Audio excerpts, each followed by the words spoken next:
සුබ දවසක්. අපි සමාජයේ බොහෝ වෙලාවට දැකලා තියෙනවා සමහර අය විවිධ ක්‍රියාකාරම් කරනකොට ඒ සංදි වලින් විවිධාකාරයේ ශබ්ද එනවා. ඉතින් මේ ශබ්ද එන්නේ ඇයි කියන එක සමහර අයට ලොකු ප්‍රශ්නයක්.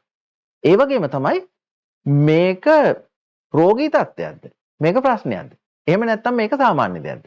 ඉතින් මේ ගැන හුඟ දෙනෙක් දැඩි අවධානයෙන් පසු වෙනවා මේක මොකක්ද කියලා දන්නේ නැතුව.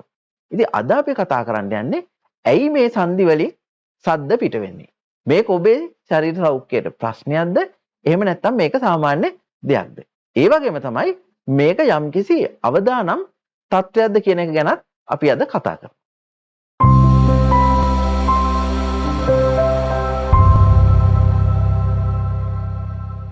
ඉතින් මුලින්ම අපි බලමු මේ සංදි වලින් මෙහෙම ශබ්ද පිට වෙන්නේ ඇයි කියලා. ඉතින් මේ ගැන කතා කරනකොට හේතු ගණනාවක් ගැන කතා කරන්න සිද්ධ වෙනවා. දැන් සමහර විට ඔබ දන්නවා ඇති හේතුවක් දෙකක්. නමුත් මේ ගැන ලොකු පරාසයක කතා කරන්න දේවල් තියෙනවා. ඉතින් අපි පළවෙනි එක ගැන කතා කරමු. පළවෙනිම දේ තමයි වායුව. දැන් ඇත්තටම ඔබ දන්නවා ඔබේ සංදියක් ගත්තාම සංදියේ ඇතුළත යම්කිසි ද්‍රවමය ස්වභාවයක් තියෙනවා. ඉතින් මේක සයිනෝවියල් ෆ්ලුයිඩ් කියලා කියනවා. ඉතින් මේ ද්‍රවමය ඒ ලිස්සන ගතිය තියෙන ද්‍රාවණය නිසා තමයි ඔබේ සංදිය හොඳින් ක්‍රියාත්මක වෙන්නේ. ඉතින් මේ සයිනෝවියල් ෆ්ලුයිඩ් කියන මේ ද්‍රාවණයේ තියෙනවා විවිධ වායු දිය වෙලා. ඉතින් මේවා මොනවද? නයිට්‍රජන්, ඔක්සිජන්, කාබන් ඩයොක්සයිඩ් වගේ වායු වර්ග දිය වෙලා තියෙනවා. ඉතින් සමහර වෙලාවට මේ සංදිය ක්‍රියා කරනකොට ඇතිවන පීඩනය නිසා මේ වායු එළියට එන්න පුළුවන්. ඉතින් එළියට එන්නේ බුබුලු විදිහට. වායු බුබුලු විදිහට එළියට එනකොට මේ පීඩනයත් එක්ක මේක හැකිලෙනවා. ඒ හැකිලෙනකොට තද වෙනකොට එන සද්දය තමයි ඔය ඔබට එකවරම ඇහෙන්නේ. ඉතින් එතකොට මේ తত্ত্বය ගොඩක් වෙලාවට ඔබ ධනිස් සංදිය ඊට පස්සේ වැලමිටේ සමහර අය විවිධ සංදිවල දකින්න අහන්න පුළුවන්. ඉතින් ඕක තමයි ප්‍රධානම හේතුව. ඉතින් ඊළඟට ඔබ බලයි මේක ප්‍රශ්නයක්ද කියලා. මම මේක ගැන කතා කරපු නිසා මේක ප්‍රශ්නයක්ද කියලා ඉතුරු ඒවට යන්නම්. ඇත්තටම මේක ඊතරම් බය යුතු දෙයක් නෙමෙයි. මේක සාමාන්‍ය තත්ත්වයක්. ඉතින් මේකෙදි අපි විශේෂයෙන්ම සැලකිලිමත් වෙන්න ඕනේ මේ තත්ත්වයක් එක්ක ඔබට දරුණු වේදනාවක් ඇති වෙනවද?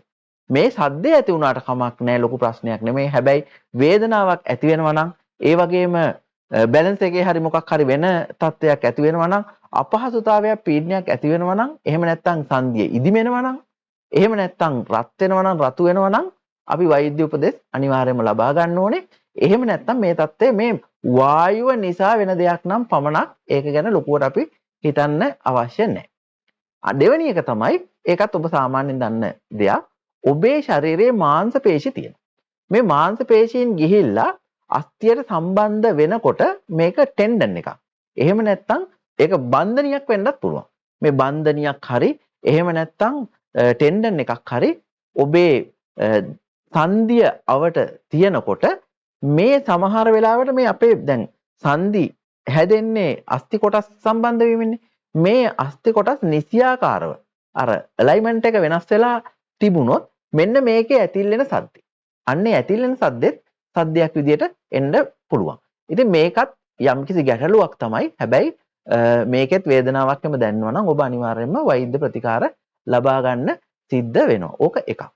ඉතින් අනිත් එක තමයි ඔබේ ශරීරයේ කාටිලේජ්. ඒ සංදිවල තියෙන කාටිලේජ් යම්කිසි විදිහක හානි වෙලා තියෙනවා නම් ඒ කාටිලේජ් හානි වෙලා තියෙන නිසා සද්ද එන්න පුළුවන්. ඉතින් මේ වගේ අවස්ථාවල වෛද්‍ය ප්‍රතිකාර අනිවාර්යයෙන්ම ලබා ගන්න සිද්ධ වෙනවා. ඊට පස්සේ අනිත් එක තමයි ඔබ ඔස්ටියෝආතරයිටිස් හෝ වෙනත් ආතරයිටිස් තත්ත්වයකින් පෙළෙනවා නම් සද්ද ඇති වෙන්න පුළුවන්. ඉතින් මේ වගේ තත්ත්ව ගොඩක් වෙලාවට අවුරුදු 40ට වගේ වැඩි අය විශේෂයෙන්ම සැලකිලිමත් වෙන්න ඕනේ මේ සද්ද ඇති වෙන්න පුළුවන් ඔස්ටියෝආතරයිටිස් එහෙම නැත්නම් ඔස්ටියෝපොරෝසිස් වගේ තත්ත්ව නිසා. ඉතින් එහෙම තත්ත්වයක්ද කියලා අපි පරීක්ෂා කරන්න ඕනේ. ඊළඟට තවත් එකක් තමයි ඔබේ මාංශ පේශීන්. මාංශ පේශීන් දුර්වල වුණාම. මාංශ පේශීන් දුර්වල වුණාම මොකද වෙන්නේ? මාංශ පේශීන් වලින් තමයි මේ සංදි වල ස්ටැබිලිටි එක. එහෙම නැත්නම් ස්ථායීතාව ආරක්ෂා කරලා තියෙන්නේ. ඉතින් මාංශ පේශී දුර්වල වුණාම මේ ස්ථායීතාව නැති වෙලා මේ සියල්ල එකතු වෙලා සංදියෙන් ශබ්දයක් පිට වෙන්න පුළුවන්. ඉතින් මේ අවස්ථාවේදී වේදනාවක් නැත්නම් ඒක ප්‍රශ්නයක් නොවෙන්න පුළුවන් ඒ වෙලාවට. හැබැයි ස්ථායීතාව නැති හින්දා සංදියට හානි වෙන්න පුළුවන්. ඉතින් ඒ නිසා මේ වගේ අවස්ථාවකත් ඔබ සැලකිලිමත් වෙන්න ඕනේ වෛද්‍ය ප්‍රතිකාර ලබා ගන්න ඕනේ. ඉතින් මේවත් එක තව එකක් තමයි ඔබේ බන්ධනී සහ ඔය ටෙන්ඩන් ඒ වගේ දේවල් කැඩෙන්න වගේ ඒවා ඉරි තැලිලා තියෙනවා නම් ඒවා ඩැමේජ් වෙන්න වගේ ඇවිල්ලා නම් ඒ නිසා මේ දේවල් එන්න පුළුවන් මේ වගේ සද්දයක් පිට වෙන්න පුළුවන්. ඉතින් අපි හිතුවේ නෑ නේද මේ ඔබේ දණහිස් මොනවා හරි සංදියකින් සද්දයක් පිට වෙනකොට මේකට මෙච්චර හේතු තියෙනවා කියලා. ඉතින් මේ එක්තරා හේතු කීපයක් පමණයි. මීට වඩා තවත් හේතු ගණනාවක් තියෙනවා.